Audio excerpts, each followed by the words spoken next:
ఆంధ్రప్రదేశ్లో ప్రతి స్కీమ్ వెనక స్కామ్ జరుగుతోందా? ట్యాబ్స్ పంపిణీ పేరుతో వైఎస్ఆర్సీపీ నాయకులు 1250 కోట్లను గల్లంతు చేశారా? ఇదంతా జగన్ మాయేనా అంటే అవుననే సమాధానం ఇస్తున్నారు కొంతమంది రాజకీయ విశ్లేషకులు. ఇక ఇదే అంశానికి సంబంధించి మనతో మాట్లాడేందుకు ప్రముఖ సీనియర్ జర్నలిస్ట్, ప్రముఖ రాజకీయ విశ్లేషకులు సిఎస్ రావు గారు మనతో ఉన్నారు. ఆయనతో మాట్లాడదాం. Sir hi sir. Hello Krishna. Sir, ఆంధ్రప్రదేశ్లో స్కీమ్ పేరుతో స్కాములు జరుగుతున్నాయా? ట్యాబ్ల పంపిణీ పేరుతో 1250 కోట్ల రూపాయలని వైఎస్ఆర్సీపీ నాయకులు గల్లంతు చేశారా? ఇదంతా జగన్ రెడ్డి మాయేనా అంటే ఏం చెప్తారు సార్? ఇప్పుడు ఒకటి ఏంటంటే, ప్రభుత్వాలు ఏదున్నా సరే ఈ స్కామ్స్ బయటపడుతూ ఉంటాయి. సర్వసాధారణం.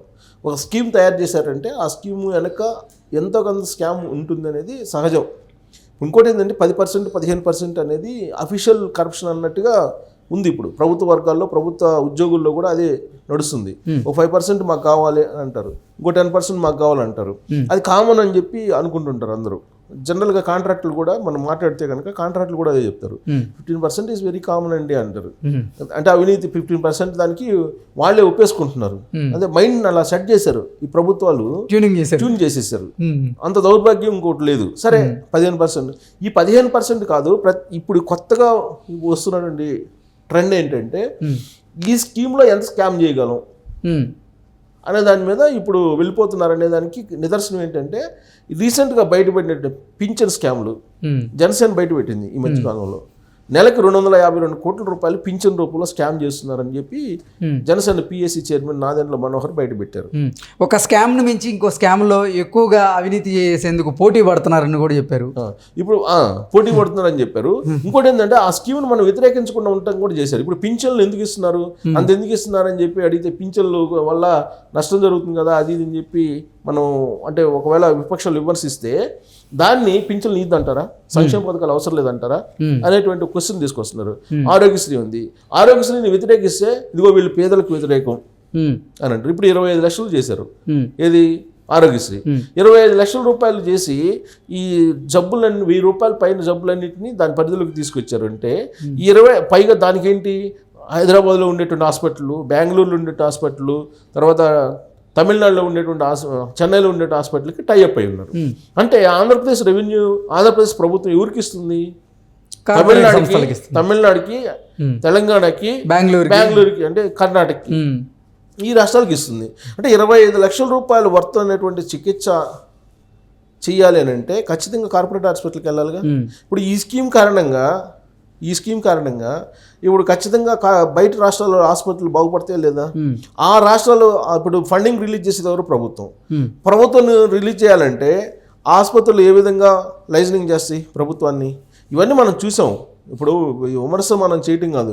ఇంతకుముందు మనం చూసినవి ఏంటి, ఆర్ఎంపీ డాక్టర్లతోటి ఈ కార్పొరేట్ హాస్పిటల్ ఏ విధంగా చేసినాయి. ఆర్ఎంపీ డాక్టర్లను మేనేజ్ చేసి ఒక టీంని పెట్టుకొని గ్రామీణ ప్రాంతాల్లో ఏదైనా చిన్నగా హెల్త్ బాగాలేదని వస్తే ఎవరినన్నా వాళ్ళని రికమెండ్ చేసి పంపిస్తారు. అయినటువంటి బిల్లో 25% 30% వీళ్ళు షేర్ మాట్లాడుకుంటారు. అదే జరిగింది. ఆ దందా జరుగుతూ ఉంది. ఇప్పుడు ఆ దందా ఈ స్కీమ్ కారణంగా పెరిగేటువంటి అవకాశం ఉంది. 25 లక్షలు చేశారు. ప్రభుత్వం నుంచి ఆ ఫండ్ రావాలంటే ఖచ్చితంగా వాళ్ళకైతే పర్సంటేజ్ ఇవ్వాలి కదా. పర్సంటేజ్ ఇస్తేనే గవర్నమెంట్ నుంచి ఫండ్స్ వస్తాయి అనేది అందరికీ తెలుసు. సరే, అది నగ్న సత్యాలు అవన్నీ. సరే, అలా ఉంటే ప్రతి స్కీమ్ వెనుక ఇప్పుడు అంతకుముందు బైజూస్కి సంబంధించింది వచ్చింది, అదే ఐఎల్టీఎస్కి ఒకటి వచ్చింది, ఎడ్యుకేషన్ టోఫెల్కి సంబంధించి, అలాగే ఐఎల్టీఎస్లోనే సిబిఎస్కి సంబంధించినటువంటిది ఒకటి వచ్చింది. మొత్తం విద్యాశాఖకు సంబంధించి దాదాపు 3-4 స్కాములు బయటకు వచ్చినాయి. అవన్నీ కూడా జనసేన కొన్ని బయట పెట్టింది, మరికొన్ని ఏమో మీడియా బయట పెట్టింది. ఇప్పుడు తాజాగా ఏంటి, జనసేన బయట పెట్టింది పింఛన్లది ఏంది, నెలకి 252 కోట్ల రూపాయలు, సుమారుగా సంవత్సరానికి 3000 కోట్ల రూపాయలు గల్లంతో అయిపోతున్నాయి. ఎలా గల్లంతో అయిపోతున్నాయి అంటే, నవంబర్ నాటి డిఫరెన్స్ చూపించారు ఆయన. నవంబర్ నాటికి పెన్షన్లు, నెంబర్ ఆఫ్ పెన్షన్స్ వాళ్ళు పంపిణీ చేసిన డబ్బులు తీసుకుంటే కనుక ఒరిజినల్గా పంపిణీ చేసిన వాటికన్నా కూడా పెన్షన్లు సంఖ్య ఎక్కువ చూపించారని. మరి ఆ ఎక్కువ చూపించిన సంఖ్య ఎటుపోయింది? దాదాపు 1900 మందికి 19,000 మందికి పెన్షన్లు ఇచ్చినట్టు చూపించారు. సో అవన్నీ ఎటుపోయినాయి అని చెప్పి అడుగుతున్నారు. సో అంటే ఎగ్జాంపుల్ చెప్పారు కొన్ని, అంటే ఈ డిఫరెన్షియేషన్ వాళ్ళు చూపించి పక్కా లెక్కలు చూపించారు నాదెండ్ల మనోహర్. ఇప్పుడు తాజాగా సిపిఎంకి సంబంధించినటువంటి నేత ఈ ట్యాబ్లు పంపిణీలో విద్యార్థులకు ట్యాబ్లు పంపిణీ చేశారు కదా, అదేమంటే మేము ప్రపంచ స్థాయిలో విద్యార్థులను మేము తయారు చేస్తుంటే వీళ్ళందరూ విమర్శిస్తున్నారని చెప్పి ప్రభుత్వం విమర్శలు వస్తాయి, అడుగునే ప్రయత్నం చేస్తున్నారు అని చెప్పి పారదర్శకంగా నిజాయితీగా చేసి ఎవరు ఏమనరు. ట్యాబ్లు పంపిణీ చేశారు జగన్మోహన్ రెడ్డి, ట్యాబ్లు పంపిణీ చేసి రీసెంట్గానే పంపిణీ చేసింది. పంపిణీ చేసి అది ఆ ట్యాబ్ల వల్ల ప్రపంచ స్థాయిలో మేధావులు అయిపోతారు ఆంధ్రప్రదేశ్లో ఉండేటువంటి విద్యార్థులు అని చెప్పి ఆయన చెప్పారు. సో అది ఇప్పుడు ప్రభుత్వ విద్యార్థులకు అందించిన ట్యాబుల్లో ఎంత జరిగింది, 1250 కోట్ల రూపాయల కుంభకోణం జరిగిందని సిపిఎంకు సంబంధించినటువంటి రాష్ట్ర కార్యదర్శి శ్రీనివాసరావు ఆరోపించాడు. సిపిఎంకు సంబంధించిన రాష్ట్ర కార్యదర్శి శ్రీనివాసరావు ఒక ఆరోపణ చేశారు. వైజాగ్ అనుకుంటే అవుతుంది. లాస్ట్ ఇయర్ 9,000 విలువ చేసే ట్యాబు 13,000కు కొన్నారంట. అంటే ఒక్కో ట్యాబు 9,000 రూపాయలు చేస్తే 13 సంవత్సరం 9,000 విలువ చేసే దాన్ని 13,000కు కొన్నారు. అంటే 4,000 రూపాయలు ఎక్కువ పెట్టారు ఒక్కొక్క ట్యాబ్కి. అంటే ఒక్కొక్క స్టూడెంట్ దగ్గర నుంచి 4,000 రూపాయలు తెలియకుండా దోచేసుకున్నారు. అలాగే ఇప్పుడు ఈ ఏడాది అంటే మొన్న ఒక వారం క్రితం పంచారు కదా జగన్మోహన్ రెడ్డి, 12,000 రూపాయల ట్యాబ్ని 17,500కు కొన్నారంట. 12,000 రూపాయలు విలువ చేసే ట్యాబ్ని 17,500కు కొన్నారు. అంటే కరప్షన్ ఇంకా పెరిగింది. ఎంత పెరిగింది? 4 ఒక్కో స్టూడెంట్ దగ్గర 5,500 రూపాయలు పెరిగింది. 12,000 17,550 రూపాయలు ఒక్కో ట్యాబ్కి తీసుకున్నారు. అంటే 5,500 రూపాయలు. అంతకుముందు 9,000 13,000 అంటే 4,000. అంటే 4,000 ఇప్పుడేమో పెరిగింది కరప్షన్. ఇప్పుడు 5,500. అంటే ఒక్కొక్క ట్యాబ్కి అంత డిఫరెన్స్ ఉంది. సో కొన్నారని చెప్పి ఆయన ఆరోపించాడు. సో కంటెంట్ సమకూర్చడంలో కూడా దానికి సంబంధించి కంటెంట్ ఉంది కదా విద్యాశాఖకు సంబంధించి ఆ ట్యాబుల కంటెంట్, దాంట్లో 1,000 కోట్లు దోచేశారని చెప్పి ఆయన చెప్తున్నట్టు ఆరోపిస్తున్నారు. దానికి సంబంధించి ఆధారాలు కూడా బయట పెట్టాడు. ఆర్థిక ఇబ్బందుల్లో ఉన్న బైజూస్కు ఈ కాంట్రాక్ట్ అప్పచెప్పారు, దీనిపై సమగ్ర విచారణ జరపాలని చెప్పి ఆయన డిమాండ్ చేస్తున్నారు. అంటే ప్రతి స్కామ్ వెనుక ఈ విధమైనటువంటి స్కీములు ఉంటే ఆంధ్రప్రదేశ్ రాష్ట్రం యొక్క ఆర్థిక పరిస్థితి ఏంటి? ఇప్పుడు ఆయనే చెప్తున్నారు, సిపిఎంకి సంబంధించిన ఆయనే రాష్ట్ర కార్యదర్శిగా ఉన్నటువంటి శ్రీనివాసరావు చెప్తున్నారు 12,50 కోట్ల రూపాయల కుంభకోణం జరిగింది ట్యాబుల మీద అనేది. ఒక్కో ట్యాబ్కి అంత డిఫరెన్స్ ఉన్నప్పుడు ఇప్పుడు బల్క్గా కొంటే సాధారణంగా ఏం చేస్తారు, ఇంకా తక్కువ రావాలి, బయట మార్కెట్ కన్నా తక్కువ రావాలి. బయట మార్కెట్లో 12,000 ఉన్నదాన్ని 17,500 పెట్టి కొన్నారంటే 12,000 ఉన్నదాన్ని యాక్చువల్గా బయట మార్కెట్ కన్నా తక్కువ రావాలి.